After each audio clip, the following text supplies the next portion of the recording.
বিশ্ববিদ্যালয় এখন স্থিতিশীল অবস্থায় আছে। আমি মনে করি যে এখন একটি রাজনৈতিক সরকার এসছেন এবং তারা তাদের মতো করে প্রশ্ন গুছিয়ে নিতে পারবেন। তারা আমাকে যথেষ্ট সম্মান এবং মর্যাদা দিয়েছেন। আমার দায়িত্ব শেষ হয়েছে, এখন আমি আমার মূল কাজ শিক্ষকতায় ফেরত যেতে চাই।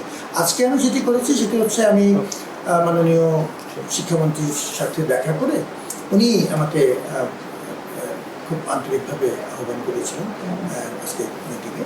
তো আমি মিটিংয়ে দেখা করেছি এবং দেখা করে তাকে আমি এর আগেই অভিপ্রায় ব্যক্ত করেছিলাম যে আমি চলে যেতে চাই। সবাই জানে পাবলিক ডিক্লারেশন নিয়ে আছে।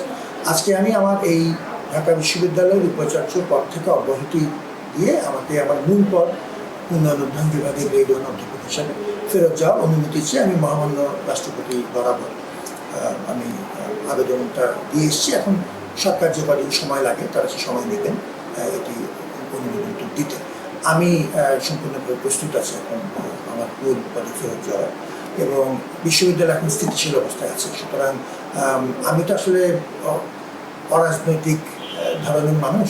আমি মনে করি যে এখন একটি রাজনৈতিক সরকার এসছেন এবং তারা তাদের মতো করে প্রশ্ন গুছিয়ে নিতে পারবেন। তারা আমি খুব বিনীতভাবে হয়তো উল্লেখ করতে চাই যে তারা আমাকে যথেষ্ট সম্মান এবং মর্যাদা দিয়েছেন। আজকে মাননীয় মন্ত্রী ব্যক্তিগতভাবে আমাকে ফুল দিয়ে শুভেচ্ছা জানিয়েছেন। আধুনিকতায় পরিবেশ বান্ধব গ্রেট ওয়াল সেরামিক। আমাদের পুরো গত 1.5 বছরের কর্মকাণ্ড সম্পর্কে বিস্তারিত তিনি জানতে চেয়েছেন। আমরা সেটা তাকে জানিয়েছি। প্রধান চ্যালেঞ্জগুলো কি সেটি আমি পরিষ্কার উল্লেখ করেছি। চ্যালেঞ্জগুলো আমি আপনাদেরকেও উল্লেখ করব।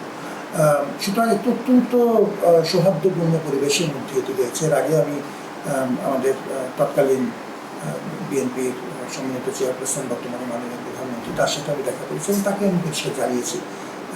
অন্যান্য দলের প্রধানদের সাথে আমি তখন দেখা করেছিলাম, জামাত ইসলামী প্রধানের সাথে, সম্মানিত আমিরের সাথে, আমাদের এনসিপির সম্মানিত কর্মনামের সাথে, প্রত্যেকের সাথে আমি তখন দেখা করেছি বিশ্ববিদ্যালয়, এবং প্রত্যেককে আমি জানিয়েছি যে আমি আমার এই ক্রান্তিকালীন সময় এখন অতিক্রান্ত হয়েছে। আমার মূল যে উদ্দেশ্য ছিল স্থিতিশীলতা বিশ্ববিদ্যালয়ে ফেরত আনা, সেটি অর্জিত হয়েছে। এই পরিস্থিতি আমি চলে যেতে চাই। সেটা নতুন আসলে না।